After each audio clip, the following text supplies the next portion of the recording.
તો નમસ્કાર દોસ્તો, હું છું આપનો દોસ્ત પ્રકાશ અને કટાવમાં ચાલી રહી છે શ્રીમદ ભગવત કથા.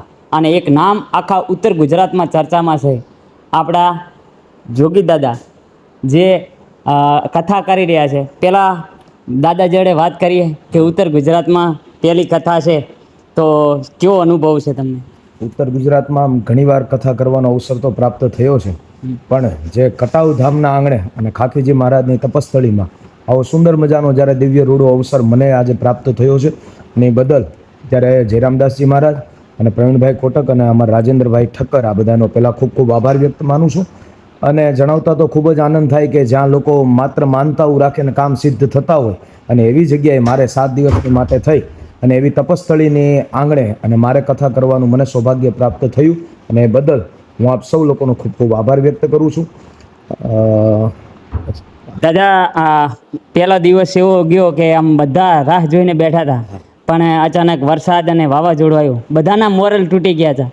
એની પછી જે બીજા દિવસ, પહેલા દિવસની શરૂઆત, તમારું સ્ટેજ ઉપર આવવું અને તમારું જે લોકોને પ્રોત્સાહન કરવું, એના પછીની જે પબ્લિક છે 3 દિવસની સતત, એના અનુભવ વિશે શું કહેવા માંગો છો? પહેલા દિવસે ખરેખર ખૂબ દુઃખની વાત થાય કે એટલું સુંદર મજાનું જ્યારે આયોજન કરવામાં આવ્યું હતું, અને થોડીક અને ઈશ્વર ઈચ્છા બળવાન, પણ એમાં તો આપણે તો પ્રકૃતિ છે અને પ્રકૃતિનો નિયમ હોય છે, તો એ પ્રમાણે જે કાંઈ પ્રકૃતિ ભગવાને જેવી રીતના વિચાર્યું હશે એ પ્રમાણે થયું. પણ બીજા દિવસથી આપણી કથા જ્યારે ડોમની અંદર જ્યારે શરૂ થઈ ગઈ, અને કારણ કે કટાવ ધામનું નામ પડે ત્યાં માનવ મહેરામણ એટલું બધું ઉમટી પડતું હોય, અને ખાખીજી મહારાજની એવી કંઈક તપસ્થળી છે કે એટલું બધું માનવ મહેરામણ, માત્ર ખાલી એમ કે ભાઈ કટાવ ધામના આંગણે આ પ્રસંગ છે એટલે ત્યાં અને એટલું બધું માણસો આવતું હોય, તો આશ્રમમાં કથા રાખવી, તપસ્થળીમાં કથા રાખવી તો ખૂબ અઘરું કાર્ય છે. પણ એમની જગ્યાએ જ્યારે આપણે બીજા દિવસથી કથા જ્યારે ડોમની અંદર, મંડપની અંદર કથા જતી રહી, આપણે સૌ લોકો એટલો બધો ખૂબ આનંદ કર્યો, અને માનવ મહેરામણની તો શું વાત કરવી. પણ હું આજે થોડો આશ્ચર્યમાં છું. ગઈકાલની કથામાં આપણે દિવસ ચોથો, અને ચોથા દિવસે કોઈનો એક છોકરો ખોવાઈ ગયો હતો, અને આજે એવી ચિઠ્ઠી આવી કે એક બા અમારા ખોવાઈ ગયા છે, કોઈની પાસે હોય તો જણાવજો. એટલે તો આવી રીતના કે ભાઈ એટલી બધી ભીડ, એટલી બધું માનવ મહેરામણ ઉમટી પડ્યું છે કે પોતાના પરિવારના સ્વજનો ક્યારેક ક્યારેક આંગળીએથી છૂટા પડે તો એ પણ મળી નથી શકતા, ને એને પણ અને જાહેરમાં અને આપણે લોકોએ સૂચના આપવી પડે છે, ઉદ્ઘોષણા કરવી પડે છે. તો હું હવે આગળનો વિષય તમારો છે કે તમારે વિચાર કરવો જોઈએ કેટલું માણસો હશે. સાચી વાત દાદા.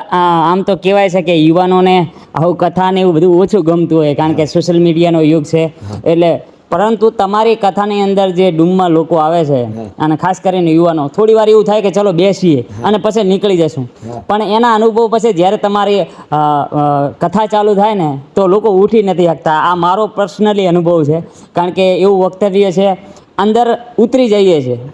તો ઉપરથી તમે જોઈ શકો છો, અમે તો નીચેથી તમને જોઈએ છે અને ભગવાનને જોઈએ છે, પણ તમે ઉપરથી બધાને નોટિસ કરો છો, તો એ સ્ટેજ ઉપરના અનુભવ વિશે થોડું ઘણી ચર્ચા કરીએ. આજની યુવા વર્ગ ધર્મથી ધીમે ધીમે થોડીક દૂર ભાગતી જાય છે, પણ જ્યારે એક કોઈ યુવા જનરેશનનો કોઈ એક કથાકાર ની જ્યારે પોતાની કથાને વ્યક્ત કરતો હોય, ત્યારે એ બધું ધ્યાન રાખીને આગળ વધતો હોય કે ભાઈ એમની અંદર 70 વર્ષના લોકો પણ બેઠા છે, અત્યારે 80 વર્ષના લોકો પણ બેઠા છે, અને 20 વર્ષનો યુવાને બેઠો, 15 વર્ષનો નાનો બાળકે બેઠો છે. તો એમને બધાને ગમે, અને એ રીતના અમુકને શ્લોક ગમતા હોય તો એમને શ્લોક આવી જાય કથામાં, અમુકને ઉદાહરણો ગમતા હોય. હવે આજની જનરેશન છે, આજની પેઢી છે, તો એમને એવા ઉદાહરણો થકી અને જીવનમાં કાંઈક એવી કથા કે જે ભગવાન કૃષ્ણનું ચારિત્ર છે અને ભગવાનનું ચરિત્ર છે, તો એને એવી રીતના વર્ણવીએ કે જેના દ્વારા કે નાની એવી યુવા પેઢી છે, જેમ કે આપણી બધી જનરેશન, તો એ લોકોને પણ ઉપયોગી બને, અને એ પ્રમાણેના પ્રયાસો અમારા ખૂબ એવા આપણે મનોમંથન હોય છે અમારું. દાદા, એક છેલ્લી રિક્વેસ્ટ છે. આમ તો એવું કહેવાય છે કે આપણે સૌરાષ્ટ્રની ગાથાઓ સાંભળતા હોઈએ છીએ, ઘણીવાર ત્યાંની મોટી મોટી કથા સાંભળતા હોઈએ છીએ. અમારા ખાખીજી મહારાજ પણ ઉત્તર ગુજરાતમાં મિની અયોધ્યા તરીકેનું આ સ્થળ છે, તો અમારી પણ એક ઈચ્છા છે કે જોગી દાદા થકી સૌરાષ્ટ્રમાં પણ ખાખીજી મહારાજનો ડંકો વાગે, એમને એમની પ્રસિદ્ધિ પહોંચે, તો એવો અમારો પણ પ્રયાસ છે. તમે ટાઈમ આપ્યો અમને, નાના ક્રિએટરોને, એ બદલ તમારો પણ આભાર. અને ખાખી મહારાજની આ કથા બહુ તમારા થકી સફળ બની છે, અને લોકો જે પહેલા દિવસે આવ્યા ને એના કરતાં દિવસે ને દિવસે 10,000 15,000 પબ્લિક વધતી જાય છે. તો દિલથી આભાર. જોગી દાદાને મળીને ખૂબ આનંદ થયો. હું તમારા વિશે 2 શબ્દ બોલવા માંગુ છું.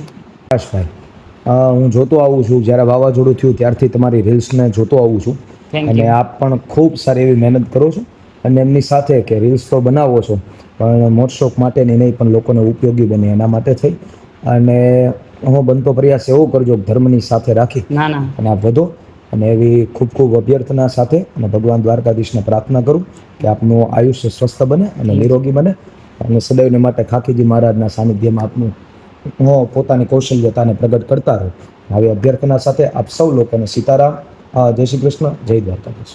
તો જોગી દાદાના આશીર્વાદ પણ મળ્યા છે, તો બસ કામ કરવું છે અને એમના આશીર્વાદથી હજી પણ થોડું વધારે ને વધારે સારું કામ કરતા રહીશું. જય દ્વારકાધીશ, જય ખાખીજી મહારાજ, જય સિયારામ.